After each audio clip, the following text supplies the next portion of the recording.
Hello, everyone, and welcome to the Lizard Brains podcast. I'm your host, DJ Allison Drini. I'm joined by my co-host, Tom McGorman. Tom, how's it going?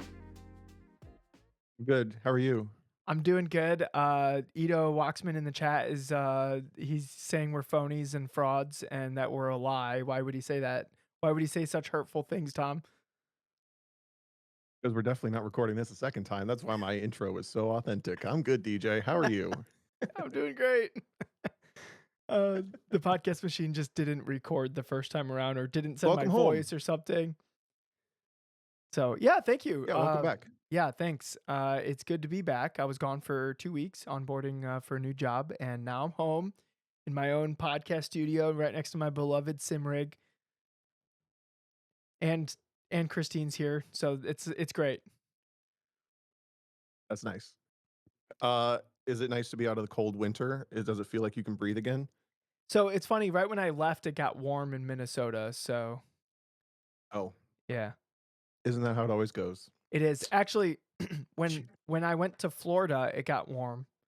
Not because I was in Florida, but it got warm in Minnesota, and then when I flew back, it was -16 again.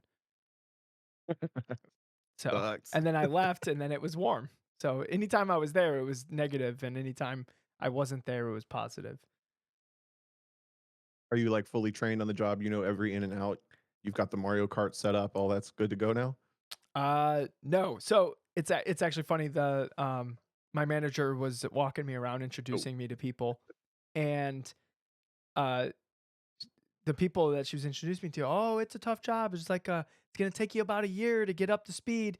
And then my manager Marcy would go, I already told him it's 3 years. He knows. And they go, oh, okay, good. I didn't want to scare him. 3 years. Holy Yeah, cow. it's a 3-year learning curve is what I've been told by everyone. Which that's that's literally the reason I was intrigued by the job. I was kind of on the fence by it. And I'm gonna need you're gonna have to explain to us over time why that actually is, because I know of people like Procter and Gamble, for example, they don't keep people in the same role for more than 2 or 3 years, and you're not gonna understand your role until 3 years from now? I'm not That seems gonna like a bad I'm not gonna understand system. the inner workings and the like the processes of the company in like 3 years or like until like 3 years. So it wouldn't really be feasible for me to move to a different position until like I'm really understanding like because the role that I signed on for is the role like encompasses like every aspect of the company. I'm not specializing in like one specific area. Like there's like different sections of the company that will focus on like different HVAC units. The position that I'm in literally deals with all of them. So you kind of have to learn everything about everything. And it's not even just like the current stuff because you'll need to know 35 years back of equipment uh to have enough understanding where you can go in and find the information for the people that need it. That's wild. Yeah. But sorry to make you talk about work when you actually had an awesome weekend. I wanna hear about your your awesome weekend instead of work. Oh, dude, it was so I went to an autocross event in Charlotte. Left right after work on Friday, like got done with work around like 3:30 and then drove straight down to Charlotte. Slept for like 7-ish hours and then went and did my first autocross event of 2025. And man, autocross is so much fun. I was talking about it in the Discord. By the way, we have a Discord. If you're listening to the podcast, you're not in Discord, come join the conversation. And I was talking with a bunch of people. We were talking about like the merits of autocross and like compared to other stuff and there just isn't like literally the week before that I was driving Peter's GT3 RS at Sebring, which is like what a sentence to say that like a thing I got to do, which is still wild. My hands were never shaking when I got out of that car around Sebring. And I got out of this GR86 in street class around an autocross. The fastest I went was 57 miles an hour because that's the top of second gear. And my hands were shaking like a lot because it was the first autocross event of the year. Like I was Oh, running that's the around doing best. tire pressures and I was like having trouble putting the thing on the stem. I was like, this is amazing. I love this so much. It's a hell of a drug. Yeah. Did you feel rusty? Um, no, not really. I felt rusty walking the course. Like, Well, you've been doing all that hiking. Why were you rusty at that? Not yeah, enough I terrain guess. for you? Yeah, I was there wasn't a cliff. So, You could just step on the cones every once in a while or so. Oh, yeah, sorry, go yeah. ahead. I could, like, figuring out, like, the game plan. I felt like my brain was spacing as I was walking the course. So, like, when I, like, drove up to the line, I'm like, "I don't really know where this goes." Like, for my first run, I was like, "I guess I'll just, like, use my eyes." And, like, that worked good enough. But normally I kinda have, like, a good idea of where the course is going and what I should be looking at. And I walked it Right. twice, and when I was driving up to the starting line, normally I could drive the course in my head. I could not drive it in my head. And normally after 2 walks, I could drive a course in my head. Um, Maybe 3 walks could drive it in my head, but, like, I had no idea where it went. I think it was just because I was chit-chatting with people, which is probably not ideal for, trying to knock off the rust or whatever. But I didn't feel rusty in terms of the driving or, like, like, if you haven't driven in a while, it just feels like, it's like a rush of a lot of things and you, like, can't, like, process all of it. I didn't feel that. Yep. Yeah, I didn't feel that. Felt good. So I think This is the first year I've not heard you say that since we met in, like, what, 2017? yeah, I mean, and really it didn't take that much more to not be rusty coming into autocross season. Like, it was definitely effort, like, trying to find stuff to drive and do stuff during the winter, and I had to get on a plane to go to Sebring and stuff like that. But and I'm in a very fortunate position where I could get on a plane and fly somewhere and drive somebody else's car. I realize that that's not feasible for everyone, but just being able to and maybe it doesn't have to be Sebring or a racetrack or anything, but, like, I'm thinking, like, for other people, if you can just, like, put out some feelers and, like, fly south to go to, like, 2 or 3 autocross events, like, during the off season to bridge that gap from your last event to your first event, I think that's gonna add a whole 'nother level because that rust will stay off so much better if you just bridge it with a couple events. There needs to be a byproduct of the Lizard Brains community that is, like, some sort of co-drive Turo situation where people can, like the people from the South can go to the northern part for, July, and then in a payoff that you can fly to Texas in, Yes. February or whatever. Yeah, absolutely. Like a buddy system where you can just, like, take a weekend off from your part of the world where you can't really do motorsports at that time. That's gonna happen. We're gonna not we don't even need to monetize it for us. We're just gonna No, facilitate it's it just gonna be somehow. it's gonna be part of the Discord. So again, if you're not in the Discord, jump in the Discord. Because if you're an honorary lizard, then we'll look out for you because that's just the community that we have here. So an honorary Just lizard, that's thought a of new the thing. I just thought of the dumbest thing What ever. is that? It's like, if we, like I don't even know if I wanna say it. We could have, like, a secret greeting for people that we know are, like, honorary lizards from the podcast with, like, a little, like, tongue flick. Yeah, I was gonna say, And I what was we like, could "Oh, wait, no, that's a terrible we're just idea. gonna Don't be do that flicking our ever to tongues me." at people. If you ever walk up to me and do a tongue flick at me because of this Well, podcast, now it's gonna I'm gonna happen. grab it. You're gonna grab it. No, don't do that. I That's think you weird. accidentally just made it a thing, Tom. The I hope lizard not. That's why I was like, handshake. "Maybe not." You flitter your tongues That's my with new other thing, tongues. oversharing brain thoughts just a little bit before they can hit the filter. Give hedge. If you see two people like Whoa. flittering their tongues at each other, you're just like, no, we did this. This is our fault. Yeah. Can you Uh, hear the rain right now on my mic? no, Okay, good. It's pouring right now. I love it. is it? Um, well, my weekend was less eventful, but it was really nice. I decided not to go to Charlotte, but I went to my family in Columbus when I went to college here at Ohio State. They used to do Sunday dinners, and it was my aunt and uncle's family. So there are 3 kids, and then they're all married with kids at this point. And I guess they still do it when they can. So they had to get together on Sunday, and I went over there for most of the day, and that was awesome. And then DJ, we are now 2 books into my adult life that you've made me read. So I read this book this week too, and The we're the going to book talk about the it. book that we're gonna talk about. Yep. Uh, so I went to the autocross event on Saturday, and then on Sunday, me and Christine went hiking in Oh yeah. the New River. New River. Christine, what is that? I forget what it's called. The, it was like New River Gorge, I think it was called. Yeah, New River Gorge National Park, and it was actually pretty awesome. It was super super cool. We only hiked like 6 miles. It was like 2 3 mile hikes. But Mm. the terrain was probably the most challenging terrain that we've like came across yet. And yeah, it was just the views were outrageous. And we were I don't know if anybody how many people saw my like Instagram video. It was a story where I was just like showing one of the views. That was only 1,400 feet above like the river, which is like that's pretty high, right? 1,400 feet. That's a pretty good Yeah. distance. Um, but the Grand Canyon is 7 or 60. I'm forgetting the exact, but it's like 6,200 feet or whatever, like above the river. So like where we were, where we had this spectacular view, was only 1/3 of the way up the Grand Canyon. So where we were standing, we could have been walking down the Grand Canyon and we would have saw the same view, but then we would have looked up and we would have had 2/3 of the canyon above us, which is like just a bonkers thing to think about.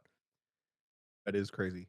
So we Do were you guys aspire to go to the Grand Canyon to hike? now we do, yeah, because we're like, what is that even like? That's gonna be like otherworldly. Or you should reach out to Andy Hollis. He's hiked rim to rim multiple times, which Oof, is that's like starting on one yeah, one top all the way down and back up to the other side of the top. that's like a 3 day hike, right? Uh, I think he's done it a couple times. No, I don't. No, I don't think so. It's I think you over can do it 20 in one day. miles. The people that do it in one day are like super athletes. Oh well, whatever. He can advise you because apparently I don't know as much.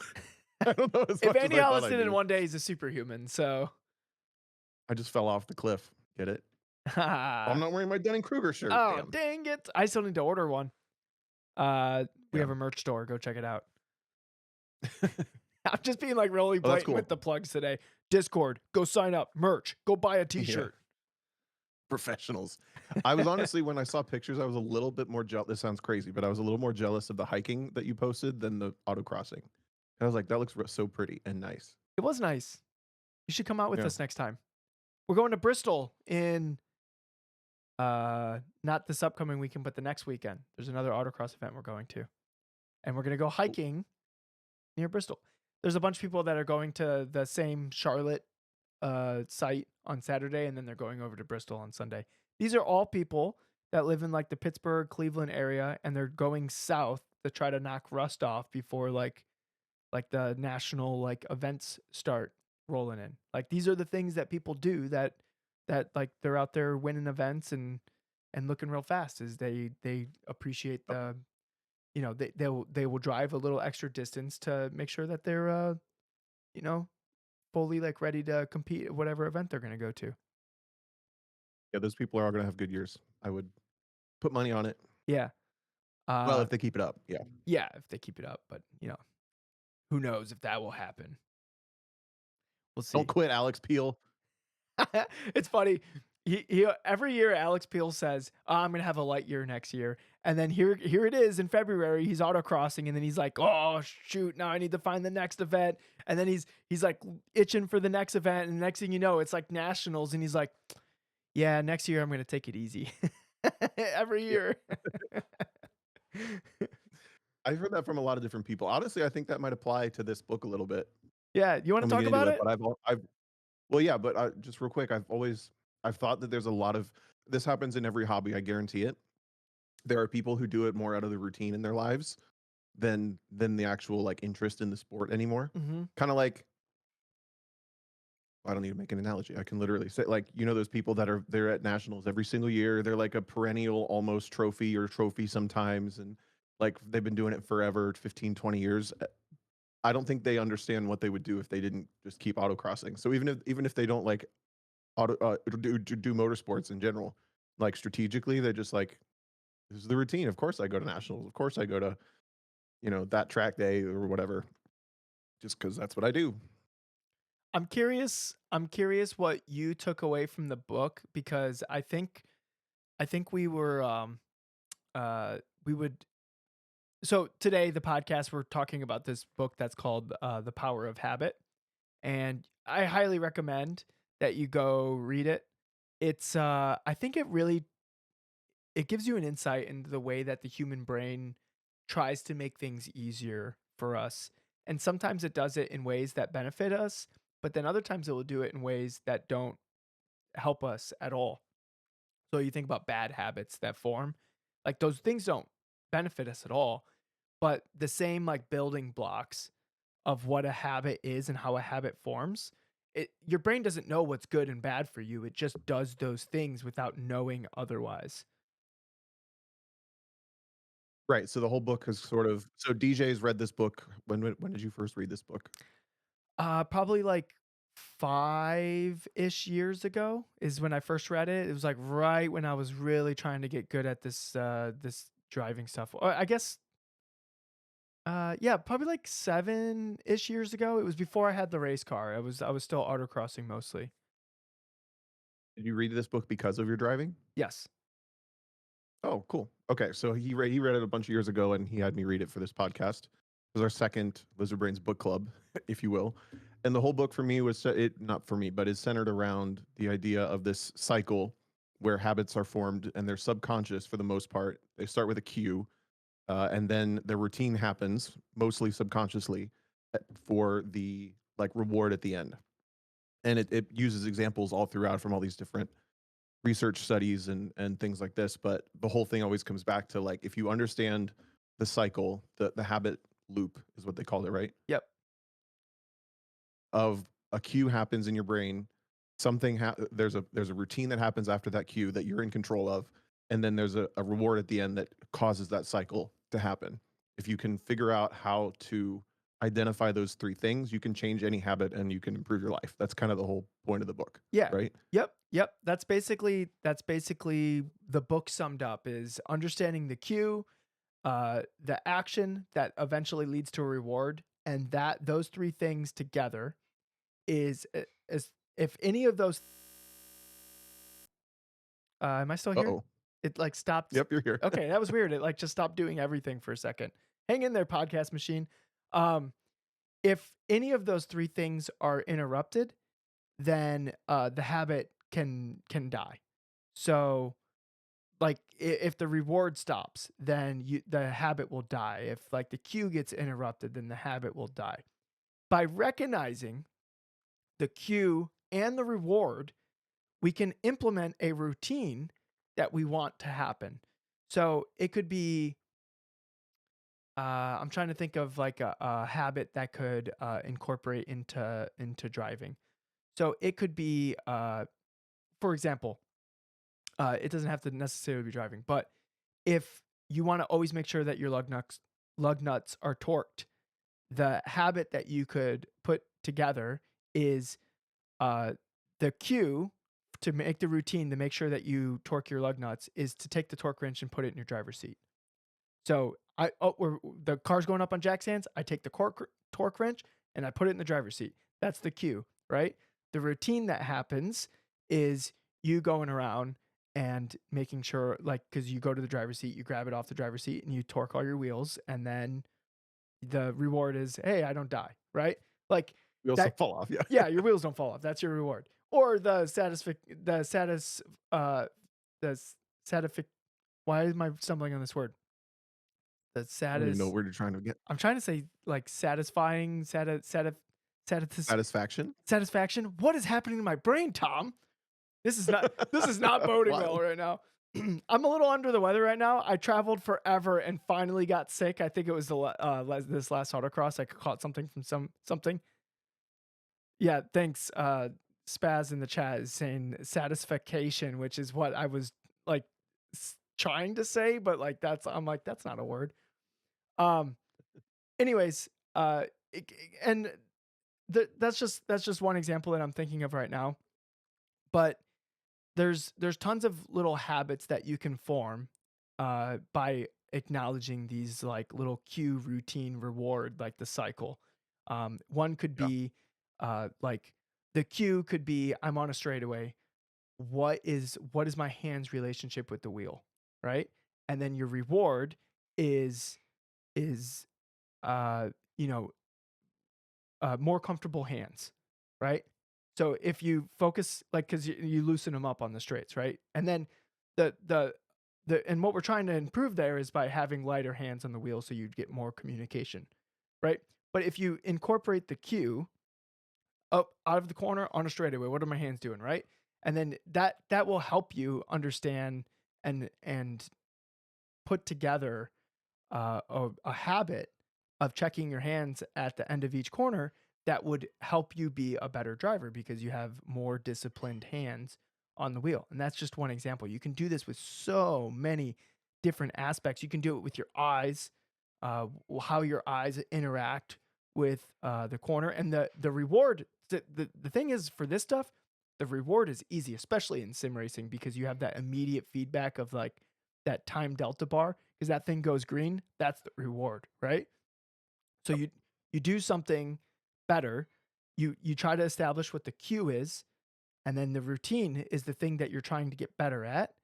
And then the reward would be like the time gained or more comfy hands or whatever. But the important thing here is that the reward needs to be instant. It can't be like eventually. It needs to be instant. That's the takeaway is that the reward needs to be like right away. It can't be like a couple hours from now when like, oh yeah, I finished the race and my arms aren't sore. Yeah. Yeah. I'm really curious to hear some. We kind of some outline notes, but some of your thoughts about how this applied to driving because it it was kind of what I expected, but I had to think. I can see why you like it so much, but I want to hear you verbalize some of it, and I'm curious to see how you feel like this applies to driving so much because I had a couple of thoughts, but over like high level before any of that, I liked the book a lot. No, so thank you for having us read it. Um, but it also like it was very foreign to me a lot of the time, and it was also like a little bit stressful a Yeah. lot of the time How so?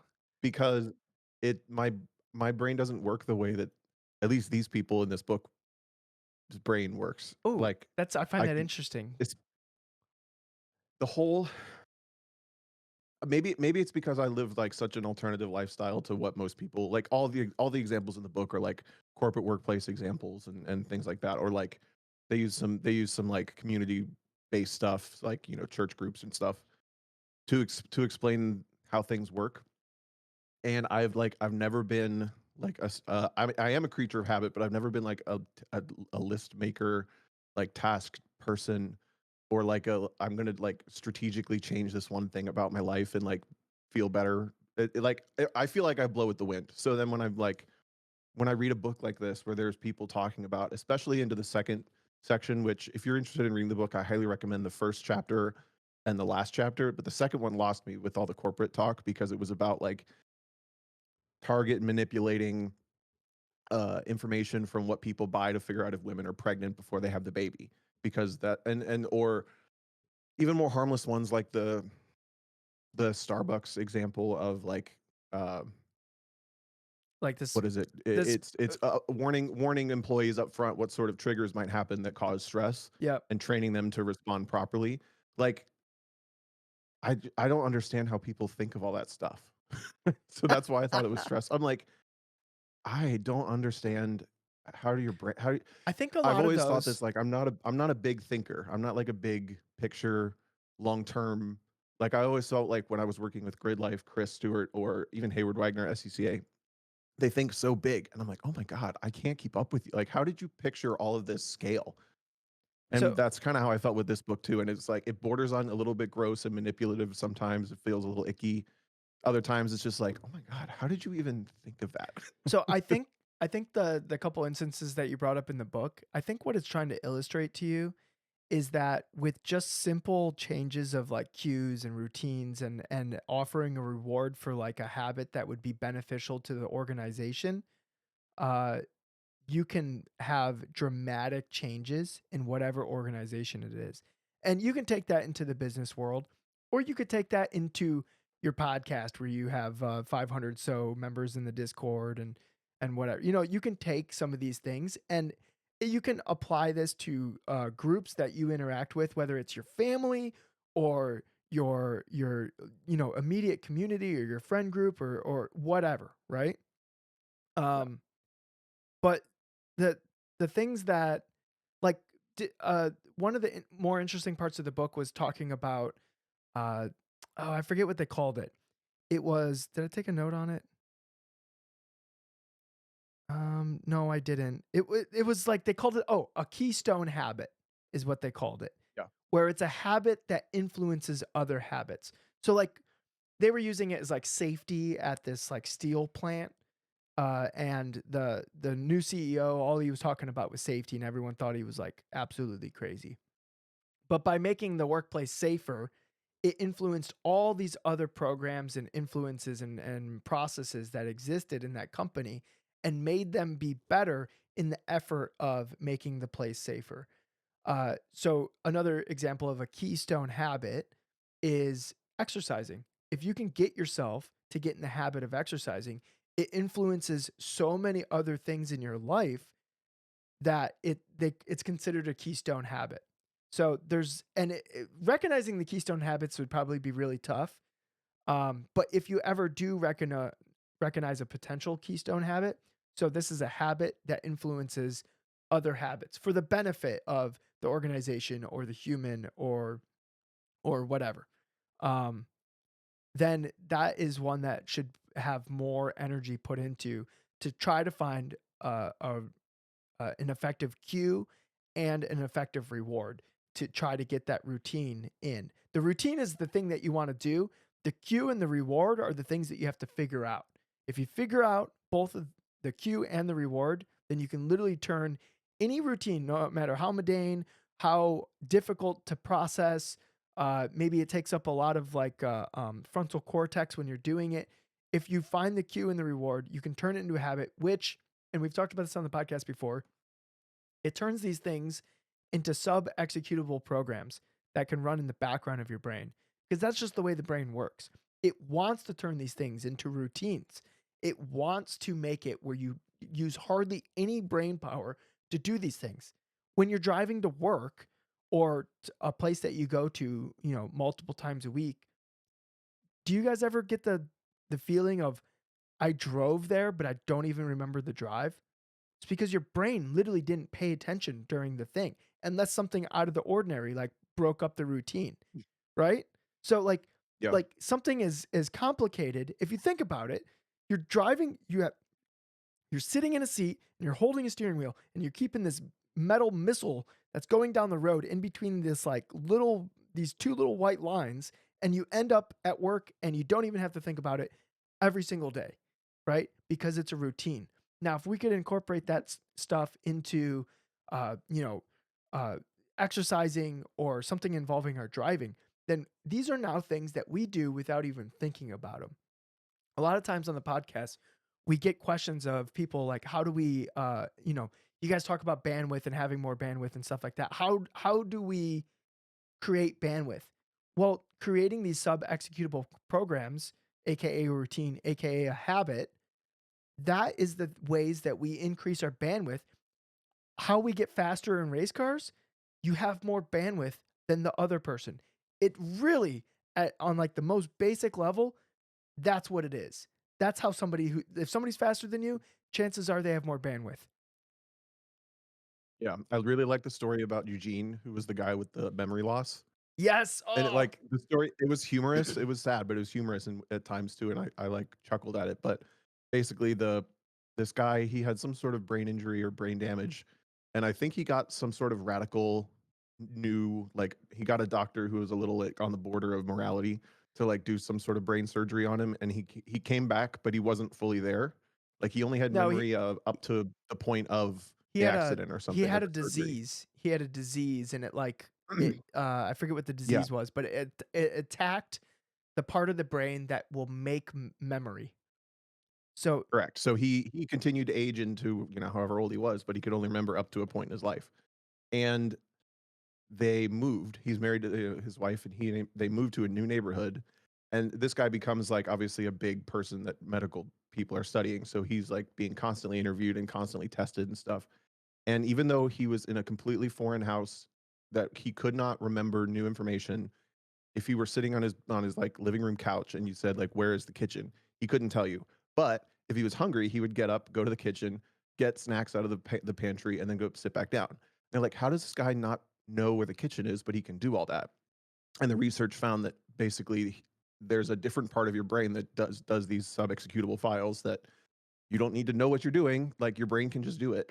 That is like sort of tying the connection of building more bandwidth. Yeah. Like if you, I don't remember how exactly you can build that, but it explains in the book. You should read it. You should read it. I did. I don't know. But yeah, I thought that story was really. I just like the thought of, and he sounded like he was just like a jovial, fun guy, but he couldn't remember anything. So he would go on a walk every day, and he'd be like, if anything about the walk changed, he'd get lost, and that some like neighbor would find him and bring him home.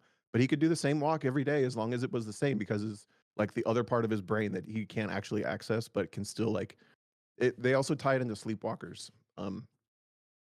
But one of the parts that stood out to me, this is where like the whole thing is not really about driving, but can be about driving for me.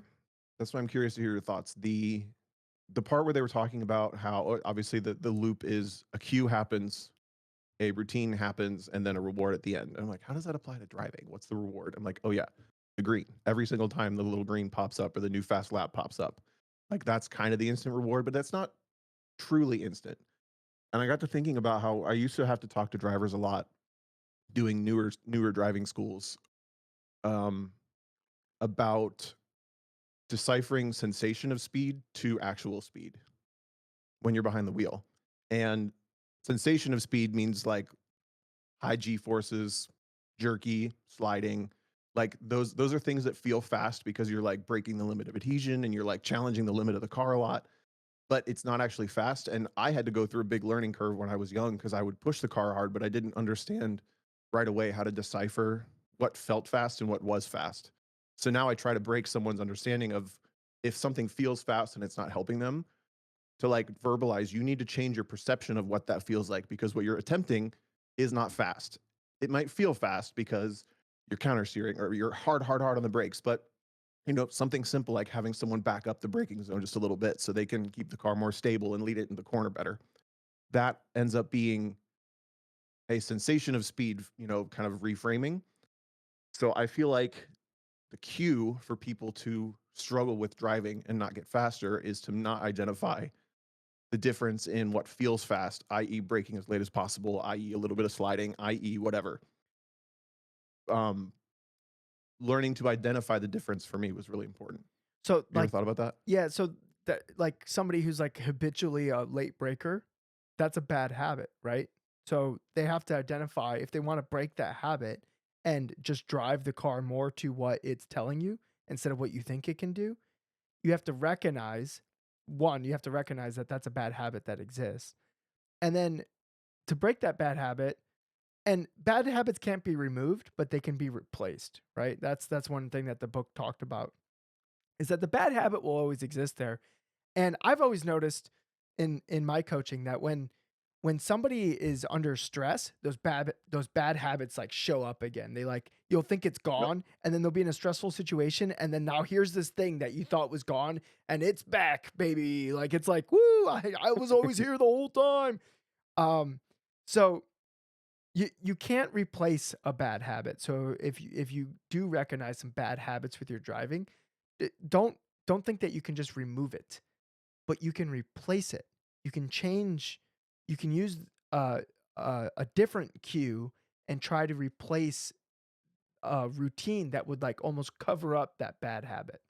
Now, the book also talked about I forget which football team it was, but they were trying to build all these habits into like just playing. Wait, I know a sports thing. It was the Buccaneers. The Buccaneers, that's what it was. So, Totally wouldn't have known that's a football team if I didn't read this book, but guys, read the hell book. yeah. Um, anyways, they were trying to build like a play scheme where everything was built on habit, so they didn't have to think about it; they would just do it. Right? That's like the thing that they were trying to do, and they would be successful in it, and then they would get to a high stakes game, and they would think that they had to try harder or they had to do better or something, and then their cues were all out of whack. So then those habits wouldn't like show up, and then they would get like slaughtered in the game. And it would be like, oh, coach whatever his face was, uh, you know, like his team can't handle the high pressure games or whatever. And it took the coach like literally getting fired from that team and then going to another team uh for it to finally work, because at some point he realized, oh, the cues are changing. Like these are the things that, like, recognizing that habits are a thing that we have influence on was probably my biggest takeaway in the book. It changed the way I think about how I can affect my own behaviors and my own habits, and how I can create the best version of myself to do the things that I want to do, but maybe sometimes I don't do, or I forget, or I run out of bandwidth, so I like don't do that thing, or whatever it is. But trying to understand that there's a cue and a reward, and I need to figure out what those are to build a routine. If you could figure that out, and I'm not saying it's easy, it is tough, but just know that you have control over these habits, whether they're good habits that you want to have or bad habits that you no longer wish to have. So Yeah. what one of the I was talking with a friend today, and he was talking about quitting smoking, and I brought up I forget what the name of the pill is, but the pill kind of ruins the effect that nicotine has on your body. It makes it where it's like it doesn't feel as good. It doesn't like do the same thing. And so that pill is trying to interrupt this habit by ruining the reward. It's literally doing the thing that the book was talking about. And I knew this pill existed, and I only put it together like recently because I was rereading the book. But it's helping you quit smoking by killing the reward. So the cue will happen, the routine will happen, the reward won't happen, the habit's in jeopardy of existing, right? Right. Yep. So like Although I just just had a thought. I guess I've go never ahead. thought about this before because I've never smoked a cigarette. Does it make you feel better? Does it have like a what does it do? So from I've people, literally never thought about this other than make you addicted to it. well, okay, so the people that Have you I've ever asked, smoked a I've cigarette? I've never smoked. Uh Oh, so from what I well. understand, the people who start, uh the nicotine does give like a little bit of like a head rush like to start out, but then very quickly it Oh. turns into you feel bad because you need nicotine, and then you have the nicotine and now you feel normal again. So I don't think it necessarily feels good. It's just you feel bad because you don't have the nicotine. You get the nicotine, now you feel normal. That's what I've always thought about it, but then in that moment, I was like, "Maybe I guess something good must happen." I'm not gonna find out. I'm not I'm gonna not gonna start find today, out but either. Somebody let us know. but no, that's I mean, that's to your it uses an example from, the civil rights movement about how, um, Rosa Parks and Martin Luther King Jr. and a couple other people involved were so adamant about it being a peaceful protest because there was no reward at the end for they would start the protest, and I forget what it was. What the first night he got bombed at his house, and people started the tensions were rising, and there were people like starting to get in scuffles with the cops and stuff at the site. And he's like, "No, peaceful. We don't have any sort of payoff. They can't. They." He didn't say it this way, but it was basically like we can't give them the reward. They can't win, and if we don't react, they get nothing. And it worked. So that's kind of ties to what you were talking about. Yeah. So these are instances where people make choices and decisions on what the action should be, understanding the habit loop. And this book really helps you understand that habit loop. And with that, and you said it is in times the book might be borderlining on a little manipulative. Not the And book, but the stories. the stories, yes. But the stories are just examples of people who understand these habit cues, and then the power it gives them to understand people and how they're going to act and how they're going to respond to things and stimuli and actions that happen. So guys, I'm telling you, like, this book really does change the way that you kind of interact with everything. I also wrote down the story of the football coach, but I wrote it down specifically because whatever this coach's name was, he was like radical, somewhat radical at the time, because his approach was to go with as much practice for a very few number of plays so that everything is as routine as possible Yeah. most often. And instead of like having a ton of different plays that all the players had to memorize and stuff, they made it sound like he's got like one for everything. He just whips that one out. And even though everyone knows what he's going to do, they're going to do it better because they do it so perfectly, so much all the time that they're just not even thinking about it. And I thought that was really cool and like obvious when you say it spelled out, but for someone to actually put it into effect, it really boils down to like the way that I tried to coach and verbalize, working on improving anything for yourself or for when I'm working with other people. Um, because I do think that like the natural progression is for things to overcomplicate themselves over time.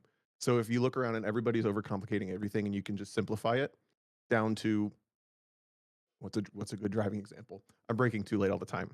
It's not that hard. Like meaning it's not that hard to you don't have to go past that point. Just that's the thing I need to fix. It was kind of like that keep it simple stupid almost. Yeah. Yeah, like maybe like a keystone habit of driving could be like a keystone bad habit.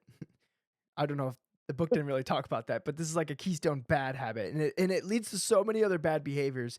Is having fluff, where it's like you're on throttle before you're ready to leave the corner, but you're not. You can't leave the corner yet, so you're sitting at like 40% throttle, waiting to leave the corner, and then you go. By I found literally just getting rid of that makes it forces you to be better at all other aspects of driving to get rid of that fluff spot in your driving. And it's so like literally it yeah, so Danny Corliss says the fluff is so hard to get rid of. It is. It's very hard to get rid of, but if you can identify the cues that are causing that bad behavior and then you interrupt those cues, the fluff will go away.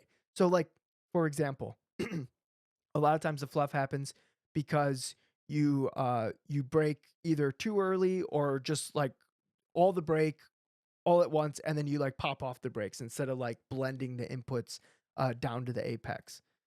So the cue could be I popped off the brakes, uh, and that like that's the cue that you did it wrong, right? The cue for doing it correctly uh, could be uh, I need to pull the nose down to the apex with the brakes. Without these brakes, the nose would not get down to the apex. And then by doing that and guiding the nose down to the apex, that's like your that could be your cue for like having the weight on the nose until it's time to leave the corner. Sure. And I was thinking mostly about this in terms of this book. I thought about things other than driving most of the time reading it, to be honest. But I was trying to like keep it in the frame of reference that it would at least somewhat be podcast relevant and not just like therapy. But the thing I thought most about with driving was just your eyes.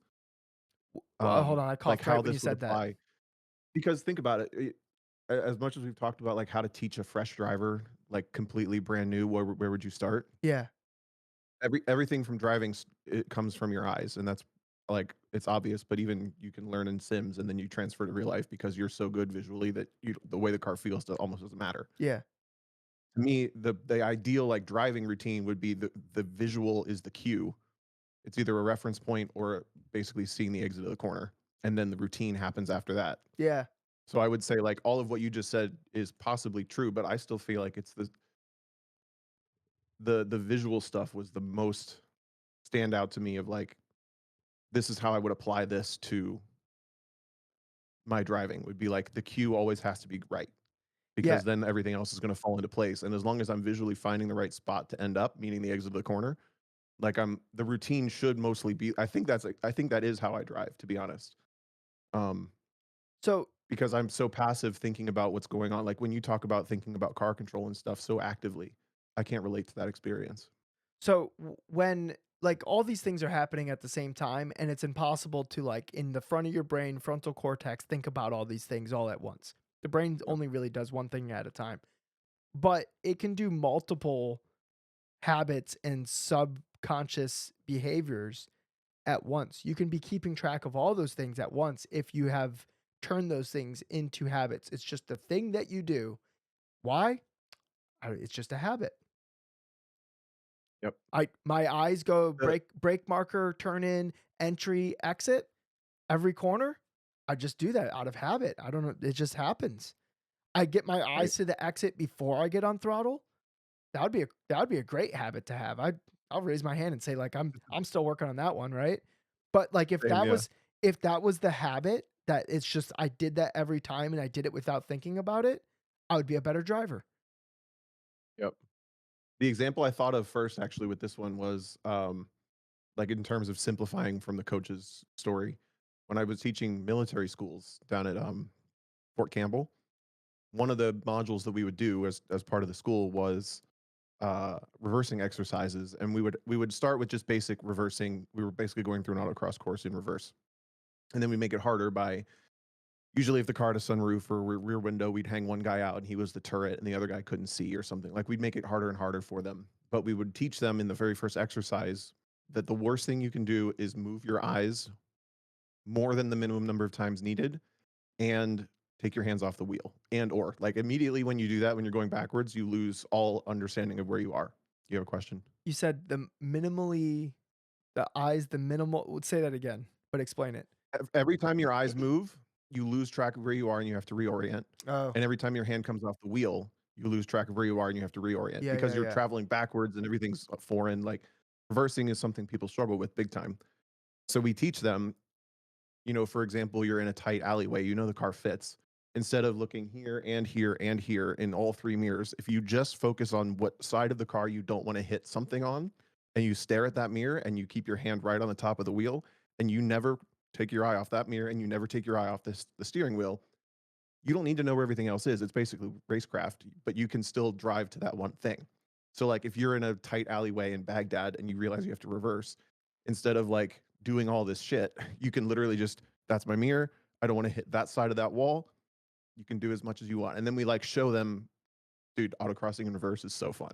But we show them like full speed as fast as the rental cars will go 25 miles an hour. Like, this is how easy it is. If you just move your eyes the minimum number of times, basically like from mirror to mirror for whatever side you don't want to hit stuff on, and you keep your hand right on the wheel, I was like, that applies so much to just like simplifying everything. Yeah. Because every time you change, you like lose track of where you are. You can just like simplify it back down to don't move your eyes as much as possible and keep your hand on the wheel. You know what you're doing. Yeah, I like that. Well, so that kind of goes with like people who shuffle steer a car with like a modern steering rack, like hurts my brain. Yeah.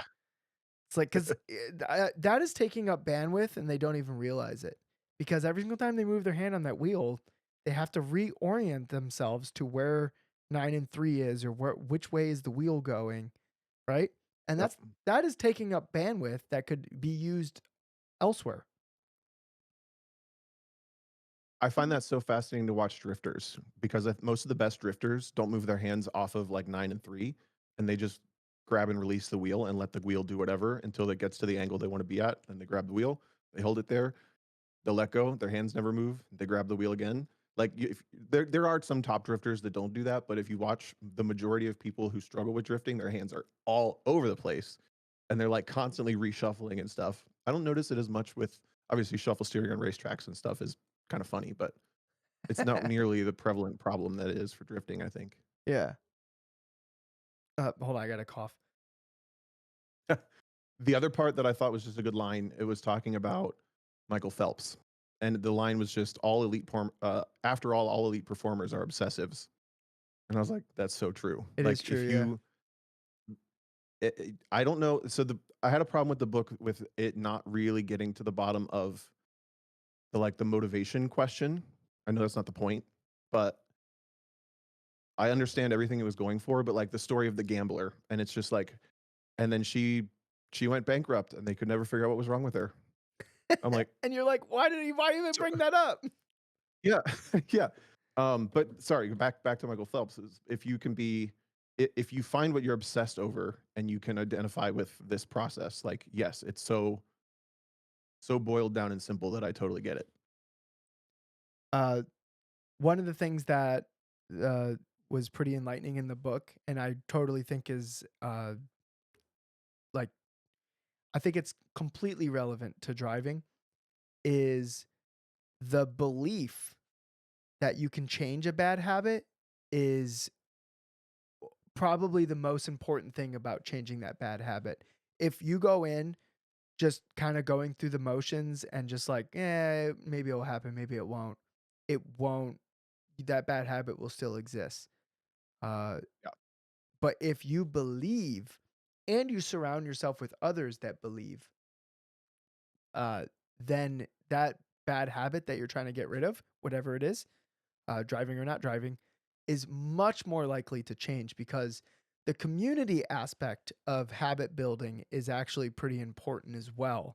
Um, so when you surround yourself with people that are traveling in the same direction and have the same ish goals as you, your habits are much more likely to form into the routines that we need that will help us move in that same direction as the rest of us. Because for whatever reason, I didn't quite pick up on it in the book, but the book talked a lot about how like a community of like-minded people or people driven toward the same thing, you'll incorporate and develop habits that will help that whole group and community move in the same direction. So this is the part of the podcast where DJ would like to talk to you about our Lord and Savior Jesus Christ. Now, Kidding. this is I'm trying to start a You said something about you lizard have to brain cult. believe. Yeah, yeah, it's a lizard brain cult. You got to believe in the lizard. Well, that was the whole that was like kind of the whole wrap up of the coach's story is that he said that his process finally worked when the team truly believed in the process and like the habits that he had them build Yeah. instead of like being in crunch time and like flopping reverting back to what they believed in it and that's why they won. But that's what I don't it didn't really ever address like if that's not there. Like I guess if it's just not there, it's not gonna happen. Um, It didn't which I struggle with the a little book bit. didn't like, and I think it's because there's no way to know, and it's always so personal. Like I think making your own habits that can influence your life is a very personal thing. I don't think anybody can tell you what the cue should be or what the reward should be because everyone's going to need like something different. But I did wish that the book kind of boiled down a little bit more on how to find what the cue would be or what the reward would be. Like they talked about toothpaste and how they were tasked with trying to turn people brushing their teeth into a habit. And Mhm. and it wasn't till they found out like the having like a minty fresh feeling after you were brushing your teeth, that was the reward. It wasn't till they found out that reward. Also, they had to get the they added like something in the toothpaste that got rid of like a film that forms on your teeth. And when you feel that film, which when you brush your teeth, you don't feel that film, but after a little bit of not brushing your teeth, you have like a film on your teeth. And that was the cue that would have you brush your teeth. And then your reward was now you don't have that film, but also you have like a minty fresh like feeling in your mouth. Oh, you mixed that up a little bit. So they thought the advertising ploy was it gets rid of the film. It happened. This successful one happened to also put the tingly stuff in it, and the tingly stuff ended up being what made it work But the because people cue felt better. the cue was the film. The routine No, was that's what they said. They said it, by the end they realized because there were a bunch of other advertisers trying to do the same thing and it wasn't working. But now literally all of toothpaste has the tingly stuff in it because that's what makes us feel like we brushed our that's teeth. the Like the film reward. is They had the cue and the no routine, but they didn't have the reward. And then they did the DJ who read the tingly whole stuff. book. No, and then they did the tingly stuff. They found the tingly, now they have the reward. So they like blocked off the habit to exist. The cue was always the film on the teeth because the toothpaste would get rid of Well, that no, film. because they were trying to make toothbrushing a thing. Because toothbrushing was a thing. I think what did it say? Like less than 15% of Americans brush their teeth at that time. Yeah. And they thought by advertising that the film would go away, people would like that. But people didn't But care yeah, because brushing that teeth wasn't wasn't part of enough the of a thing. reward. Yeah. But they liked the tingly after, so they started brushing their teeth more, which ended up like improving dental health massively or something over the next 50 years. But at the end, there's actually, because guys, I read the whole book and DJ Tom he read did the whole not. book. I read the whole book years ago, but I did not get through it this time. Yeah. There's an appendix at the end of, at least of my version, that is literally, it says a reader's guide to using these ideas, and it walks you like step by step What? through. I need to get the It says physical like book. the framework is identifying the routine. It's a 4-step thing. Identify the routine, experiment with rewards, isolate the cue, and then have a plan. And the example it uses is like the author wanted to go have a cookie every day in the cafeteria. So he's like, I put on like 8 pounds. I don't want to eat this cookie every day. So he instead was like, Monday, I'm going to get up and walk 10 minutes, and then I'll go back to my desk and I'm going to record how I feel. The next day, I'm going to go to the break room, but I'm not going to buy a cookie. I'm just going to talk to a coworker for 10 minutes, and then I'm going to go back. And then I'm going to do my normal cookie thing. And he figured out that like he didn't really want the cookie. He just wanted a little bit of a mental social break from work for something at 3:30 in the afternoon approximately every day. And he like pinpointed the cue is I'm bored at 3:30. The routine is I eat this cookie, but I really just want social things. And then at the end, like I don't eat the cookie anymore and I feel better. So he like kind of walked through. Obviously, that's a wildly simplified version, and I feel like that system is the hardest thing to identify with driving. But I think you can create a much better, well-rounded person applying that to your life, and then that will also make you better at driving. Because it also talks about like what was it? There was some like distraction. You always say like if you're having a hard time getting better at driving, look at the other things in your life, Yeah. right? Like is there family trauma or drama? If your life is It chaos, hits on that a little bit. it's gonna be hard to really nail down those pathways that need to exist in your brain to have these Yeah. subconscious executables like playing in the background. Right. I just So I ordered I the physical book because I've always ever just listened to an audiobook. I didn't realize there was like tools and stuff in the back of the book that would be useful. I don't I it seemed like just part of the book, but Yeah, that wasn't on the maybe audiobook. oh, cool. Well, yeah, to me that was the most important part, and it's like pages 285 to 300 or something. It's like right at the end. Nice. But you do kind of need the context of the whole book to make it so what makes sense. Yeah. I will say I kind of like reading. Yeah? I enjoyed sitting and reading this book. It kind of helped that yet 2 days ago it was like super nice, so I sat outside all day and read it. Yeah. Even though it was like 50 degrees, it was like beautiful. Oh shit. Do I need to find So, the next if book anybody that else has other books, they don't need to be self-help, but, like, maybe I kinda like reading. Who knows? Okay. Wild turn of events. All right. Uh I'm trying to think of I there was this book, do you ever read The Martian? No, but I would try reading that. I really liked Ender's Game. That was the only book I've Oh ever read that I yeah. liked, Ender's Game was pretty up until legit. Yeah, Ender's Game was super yeah. good. Uh The Martian's pretty good. There's another one, oh, it's called the guy who wrote The Martian wrote a book called Hail Mary, and that book was awesome. Oh, it was so cool. It was such a cool book. I like the sci-fi books where we're getting completely off topic now, but you guys will bear with it. I like the sci-fi books that is based in like actual real reality science, like things that could actually happen, and then problems will come up and the solutions to solve those problems are like feasible and not just like plot.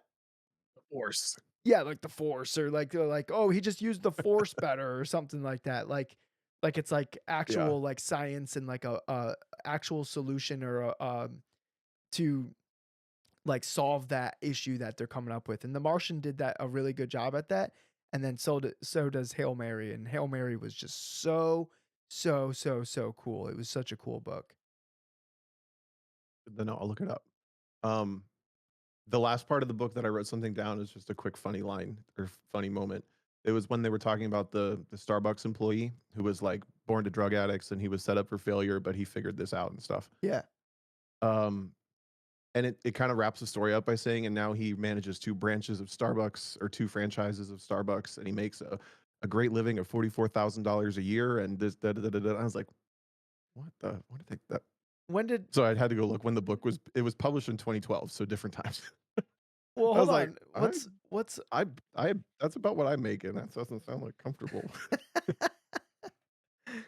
uh okay, that's 60 grand a day.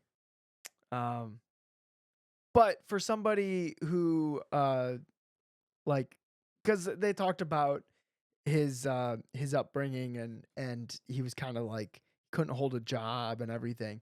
And then he went to this like Starbucks training that I think they still do today. Um where it like talked about building habits and basically like it informed him. The book pats itself on the back a lot, and I feel like this is one of those pat yourself on the back moments of the book where it was kind of showing like this person learned about the cues, the routines and the rewards, and now they're living a much more functional life. I think that was one of the instances that I was doing that. It was. Also, I loved how many times it would say something like, so they started a survey and they had 277 people, and they found that all the people that were told to do the right thing, their lives got way better. I'm like, I want to be in a study like that.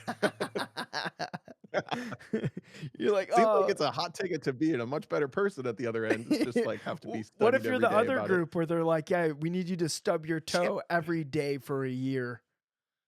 I would walk in, they're like, oh, he's given control group. But you just believe that your life's gonna get better. Yeah. Uh, Um, I think there was some that's other part that just reminded me of. oh, what was it? Oh, there was one part of the book where they were talking about, like, a group eating cookies and then another group eating radishes, and then they gave them, like, a tedious puzzle to solve, and the people who and it was, I might mess up, like, laying out the study to make it, like, comprehensible, but, uh, you could eat radishes or cookies, but you were assigned to eat one or the other, and the cookies were obviously the way better thing to eat than the radishes, which were, like, tough and, like, fibery and, like, sour to, like, warm chocolate chip cookies, right? So, Yep. the group that was eating the radishes and was, like, practicing willpower to not eat any cookies, they got a at the end of the study or, like, this observation, they all got these, like, tedious puzzles to solve, and the group that didn't have to exercise any willpower because they could just eat the cookies would sit down and patiently, like, deal with the Maze. puzzle and the maze or whatever it was.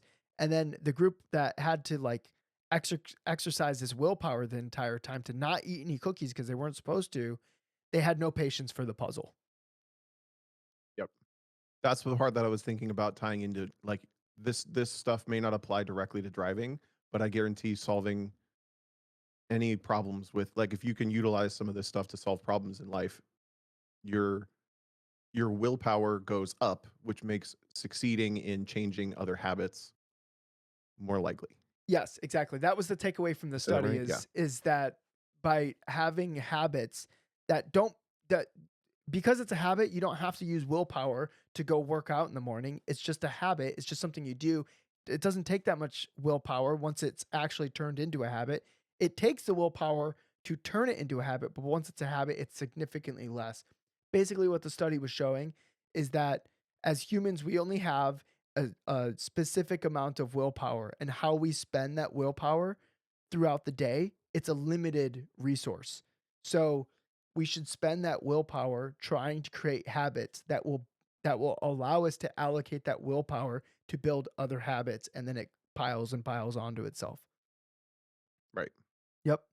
Yeah, the willpower, there was another one that was like the guy just decided he had willpower and lived a life, like he journaled for a year and lived his life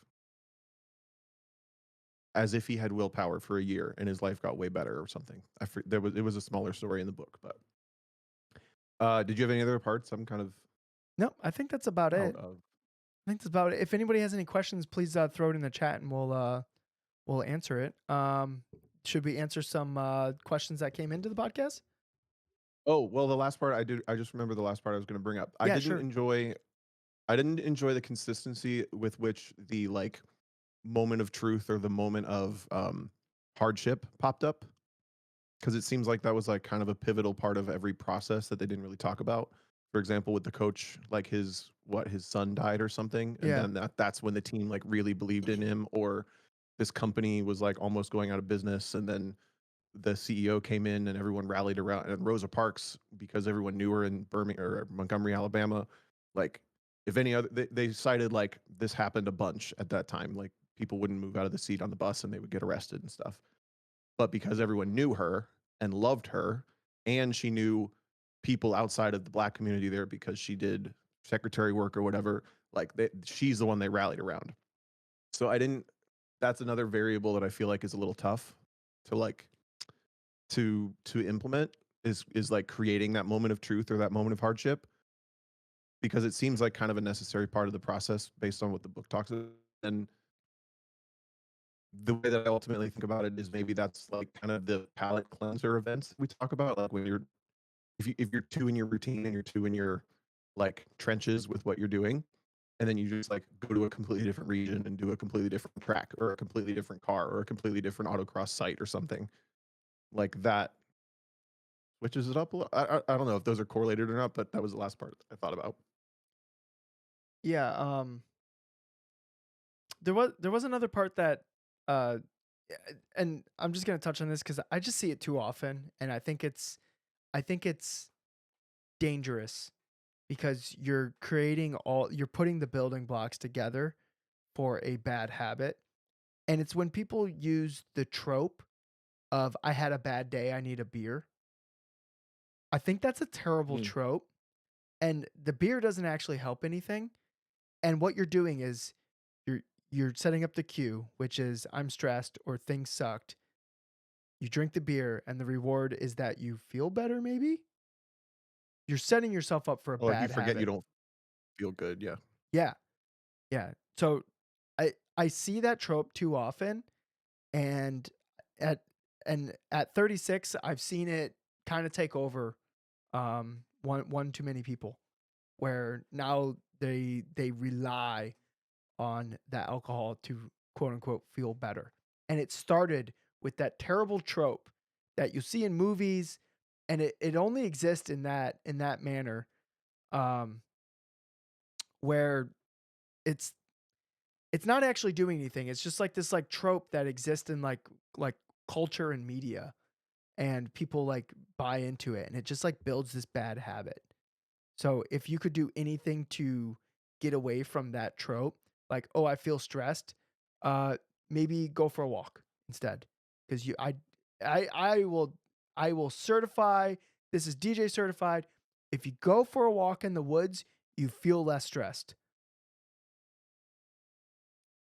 So, that's just In the that woods. yep, in the woods. Gotta be in nature. If you don't have woods, then just a walk in general will do the same thing, maybe to a little bit lesser degree, but, um I just see that as like a trope, and every single time I see it, I just find it a little annoying because, and I think I find it a little annoying just from the like understanding this book and kind of having a better understanding of habits and how they get formed.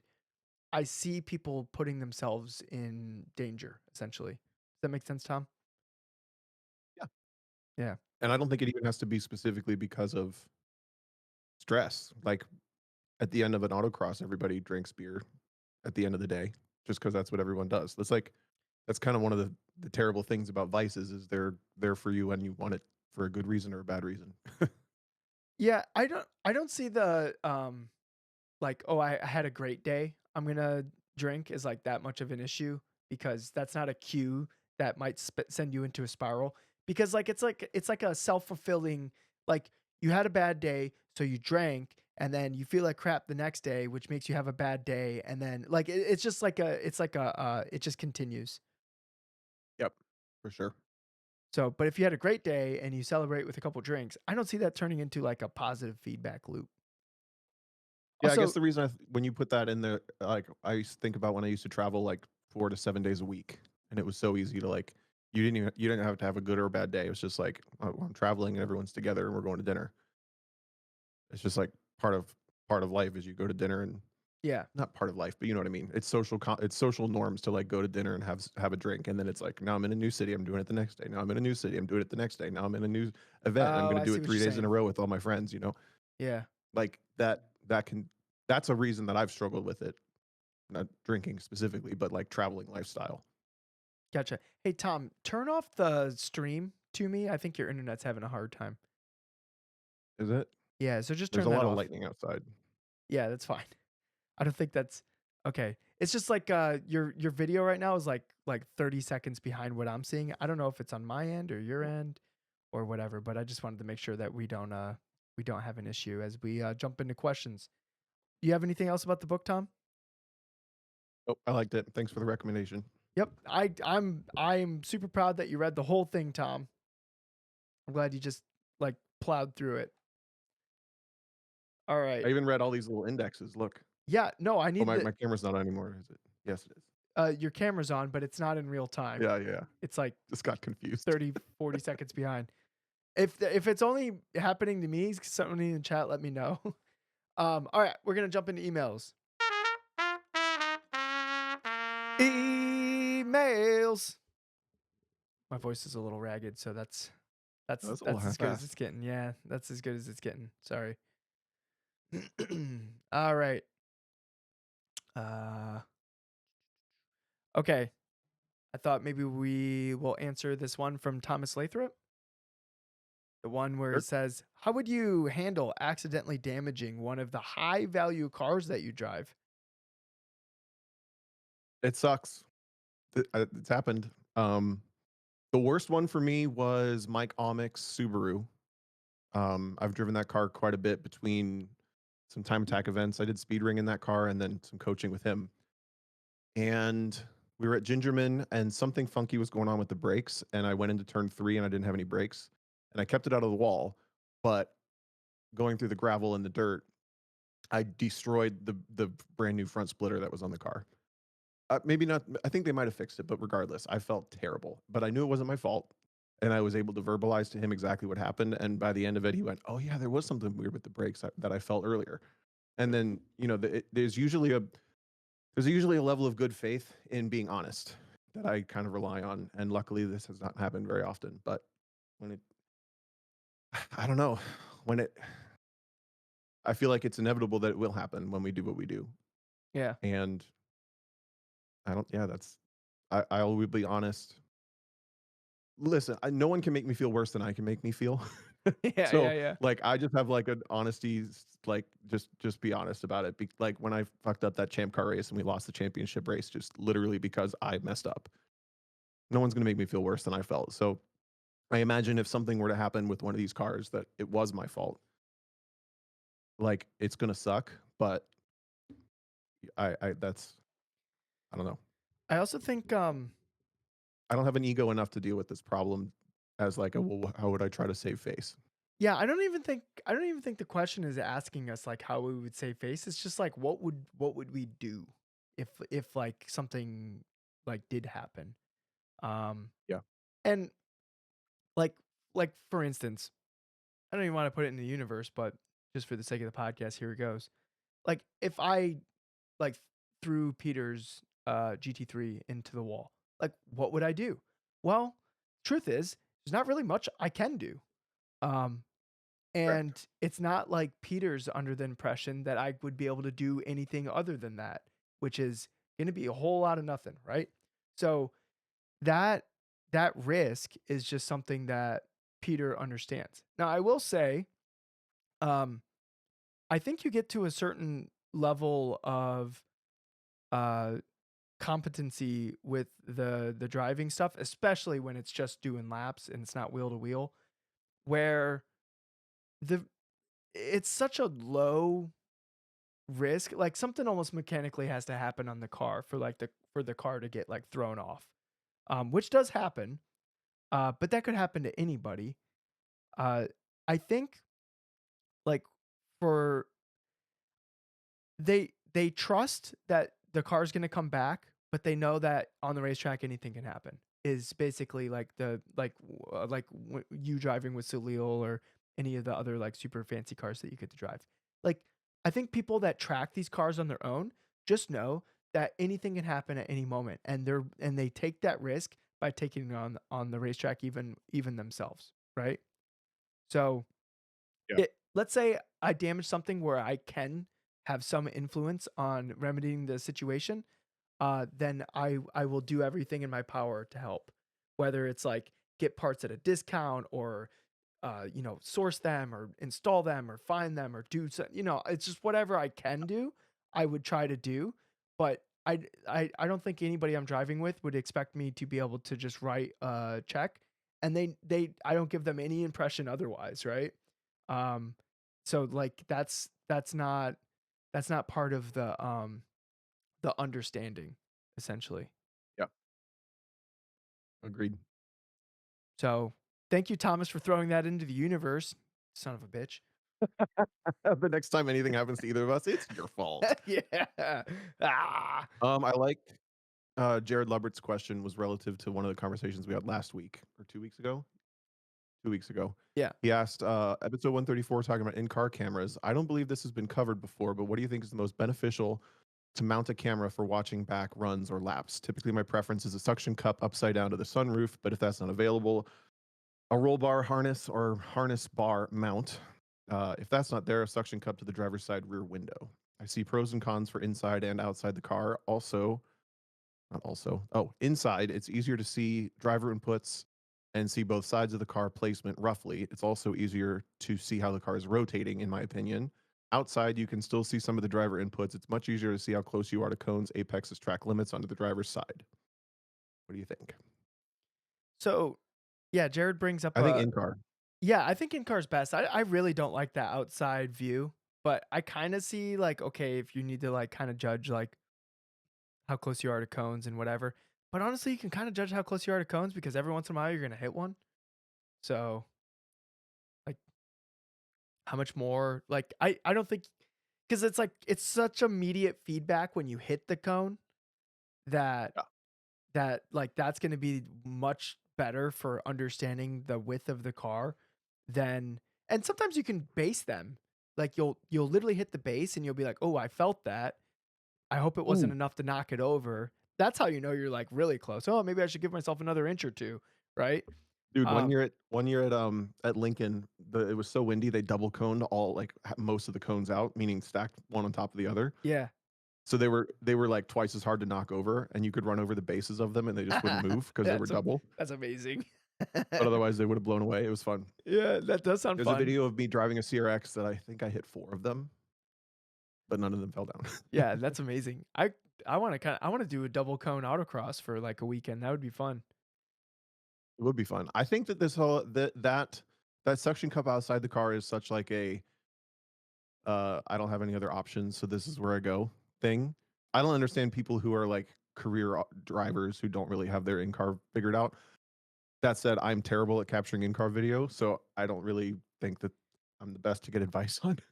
I have But I this think in the car behind the driver, well light balanced, like just make it that's primo. I have this mount that turns into like a little, that like a quarter inch threaded post, and it has a clamp Mhm. on one end, and it has like a handle that you go down, and the clamp can get like super wide, and it can like fit on like a bar or even like a seat post. So you pop the headrest out a little bit and you can like attach it to the seat post, and it's on this like little arm with like these oscillating like ball bearings, and Mhm. then you tighten the arm down and then it does not move. And I find that that clamp, I can almost always find something to attach it to in the car. Uh, like even if it's like a bucket seat, I can just like attach it to like if there was a passenger seat in it. And I do this with the Porsche, is I'll attach it like into the where the seatbelts would go through. I'll clamp it like from the back, the front, and then the arm will come around the edge of the seat. And then that's how I would get footage in that.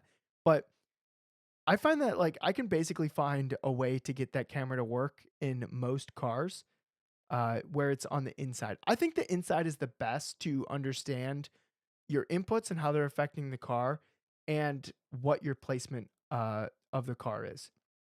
I don't think the outside is actually worth it. And I know that the Garmin does this a lot, just the windshield view. I think that's actually the most useless view of like understanding what you need to do different in that lap. Yeah. Like that's why I don't understand Chevy's PDR.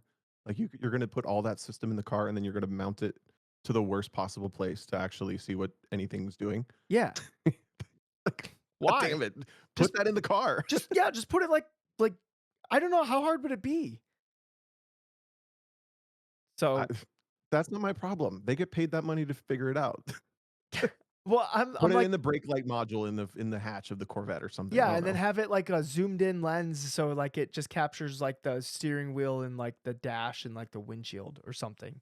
Every PDR video that if I'm trying to study a track and a PDR video pops up, I'm like 1 foot out the door already. And dude, if I see any of the driver aid icons pop up, I'm out of there. That's The driver talk aid. about a disqualifying video like we talked about the other couple weeks. Yeah. No, no, no. Oh my goodness. Um, that's so funny. You see the driver's aids pop up and you're like, "Nope, we're out." It's like you literally Yeah, can't leave that video fast enough. because all the okay, this is a really harsh take. Sorry if this applies to anybody, but that basically just implies to me that you don't know how to turn everything off. And there are a lot of Chevy owners that don't know how to turn everything off. Almost every modern Chevy I drive, they're like, "Oh yeah, and I put it in track 2 and everything's off." I'm like, "No, it ain't. No, it ain't. Gotta hold the button." Tom, your video finally caught up to you, so now it's not tripping me out when you're moving in slow motion. I don't know why I did high yacht arms. Do you wanna do one more or God, you Uh, go. we could do one more. One more or call it? Yeah, we could do one Okay. more.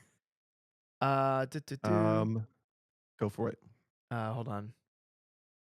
I didn't pick out which one. Maybe we should be done. Um, we did the sentimental one. Do you wanna give a little summary of the Hawk not Hawk, the brake conversation you said today? 'Cause Oh, that's kinda Derek's question. Now that you don't work for a brake company anymore, can you hear your opinions on brake pads? And you summarized it pretty nicely earlier. yeah. I mean, just in terms of like Hawk in general, I think there are. No, any all of them. Oh, all of them.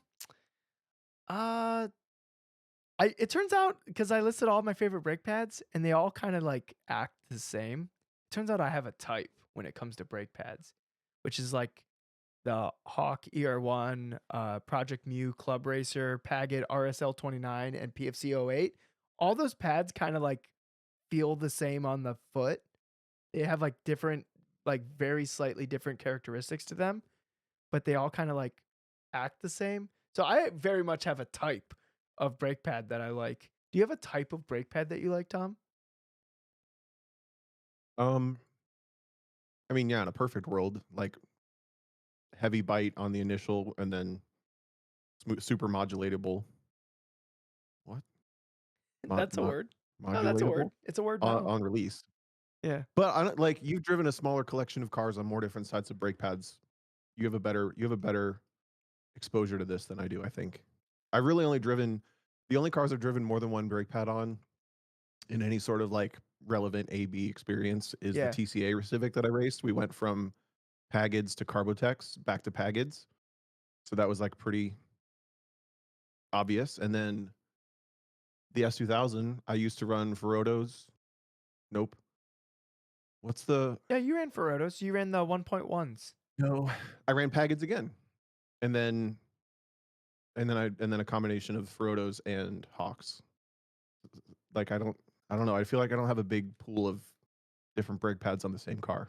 Yeah, the So to me, it Ferrotos is what it is. the Ferrotos for me were always a little too bitey on like that initial press. I don't like a super bitey pad on the initial press, actually. So like all the pads I listed off have like a softer initial bite, but they're like maximum controllability. Is kind of what I want out of the brake pad. I don't need it to slam me through the windshield the moment I get in the brakes, but I need it to do exactly what I want it to do when I'm releasing. So, Say your list one more time, Derek. This is the list that DJ likes. oh, of what I like, the Yeah, say it one more time. Hawk ER1, Project Mu Club Racer, Paget RSL 29, and PFC 08. And they all have strengths and weaknesses, but all those pads generally kind of act the same. I think the overall well-rounder, if like budget wasn't a constraint, is probably the RSL 29s from Paget for me. But those are really expensive. The Project Mu for like the cost is probably like the best bang for dollar. You heard it here first, folks. And if you have Hawk Bucks and a slower car, The ER1 is like a seriously good driving pad, but it has to be a slower car. I'd say if it's any faster than an E46, I don't think that pad's going to interact very well. It just doesn't do like heavier, fast cars very well. It just kind of gets overloaded. But like on an FRS or anything like that, like seriously, the ER1 is like a seriously good pad. It won't last as long as like the Pagids or the Project Muse, but it will feel just as good as those pads. There you go. What are you doing this weekend? You Uh, going anywhere? Or is this one of your weekends off? nope, I'm going to VIR. We're doing one lap practice, Oh yeah. so I'll be driving the Wait, GT3 RS at VIR, and potentially a 992 that will also be there. We'll see. that'll be cool. Why are you going to the same track twice? I didn't think about that. What do you mean? I haven't went to VIR with Like, the RS yet. oh, that's right, because you were coaching. All Yeah, right, this is good. Good for you. yeah. So we're gonna How do test you feel out. about? Go ahead. We're testing out ECSs, I think, this weekend, compared to the Bridgestones. So in case it is like a little bit of a wash for the week, then at least we have some experience on the ECSs before we go and drive on them. Sure. How do you feel about Flat Rock getting canceled off of the schedule? We haven't really talked about that. I'm Yeah, bummed. yeah. So for One Lap of America, Flat Rock was on the schedule, but apparently like it was way more expensive than was originally anticipated. So they couldn't like figure out a way to have Flat Rock on the schedule, which is a pretty big bummer because a brand new racetrack. It was gonna be super hard to get on it. I maybe you have had an angle to get on the racetrack, which would have been a pretty big advantage. Um, but the racetrack looks insane. So I'm bummed that we couldn't figure out a way to get on the track. But I'm still excited to drive the GT3 RS at NCM. So because that's the track that's replacing it. So it's really not. Yep. Yeah, it's whatever. If the track was replaced with like if we were gonna go to Putnam or something instead, Putnam's a fun track and all, but like it's not like a roller Or like coaster. Nashville Like Super Speedway. what's that? No. Nashville Super Speedway. Actually, that's kind of fun in a fast car, but Yeah, he said it was more to rent. Flat Rock was more to rent for a day than Coda was, which makes it like over. I think Coda's 50 or 55. 55 So grand. that was, yeah. Unless it's come down in the last 10 years. Yeah, that's I wild. highly doubt that. But it was like during the middle of the week, wasn't it? It was like on a That's what I'm saying. Tuesday That's or it's a crazy Wednesday. money. Yeah, like that's wild. Like I hope they get people renting the track for that. Like I don't know if that's gonna They actually don't happen or care. not. No, because it's for the people who are members. They don't care. Yeah, maybe if they get enough membership, then they don't really need anybody to go there and do one lap at it. But I do feel like You know that's what they would prefer. But I do feel like Flat Rock is missing out on potential new members because their clientele is literally the people that are already doing one lap. I don't know. You think their clientele is above that? Yes. I don't think the one lap. I mean, the one lap audience is definitely a wealthier audience, but they're not the dude. What I'm talking from the vintage track day with the eccentric Ferrari guy walking around with a parrot on his shoulder. That's okay. You're That's a saying different level. that's the guy. They He need, might get a garage there. yeah, they need parrot guy. They don't need one lappers. Yeah. There was a we were supposed to wrap up. Oops. There was a group that was doing. They do destination events in Europe where you fly in and you get to drive the Nürburgring and Spa in the same trip. And they were trying to plan one here, and they reached out and asked some advice to me specifically about one lappers. And I was like, I think this is the wrong audience of people. Like, I don't think the one lappers would stay in this country and go to like there was a Daytona road course, no Daytona Oval and Road Atlanta in the same weekend. I was like, these people know how to do that. Like, they don't. This is the wrong audience. You Yeah, need people who don't know, and you need like slightly more informed than extreme I experienced was gonna say customers. you need to get like the graduates from Extreme Experience. That's exactly Yes, what you need. exactly. Yeah, yeah. Well, I was going to try to go to Barber this weekend, but I'm not because it was a WRL race. So I think I'm going to try to visit my parents because I just got back from New Zealand Ooh, and I haven't seen them in a little bit. That'd be fun. That's my week plan. Do you 2 weeks from now? Do you want to go to an autocross event? Maybe. Let me look at my schedule. That's the Bristol one you were Yeah. talking about? Yep. How do I find my calendar? Well, discombobulated. That weekend is also a track day at NCM I might go to with ASM. So either way, I think I'm going south. Okay. We'll talk about it. We'll figure it out. Yeah. Figure I it would out. like to go. I don't know how far away those are from each other. I think Bristol's pretty far from NCM. Yeah, I think Bristol's very east compared to NCM. I think it's like 5 hours. Look at us 4 or like 5 trying to hours. figure out how maps work on the podcast. Maybe we should end the show. Yeah. Well, cool. thank you for everyone for tuning in. And if you read the book, I hope you enjoyed it. And if you're planning on reading the book, I hope it influences the way you think about making changes in your life as much as it did for me. So, all right, Tom, you ready? For it. And if you're not going to read the book, you can just remember it's all about cues, routines, and rewards. But either way, I love your hair and I hope you win.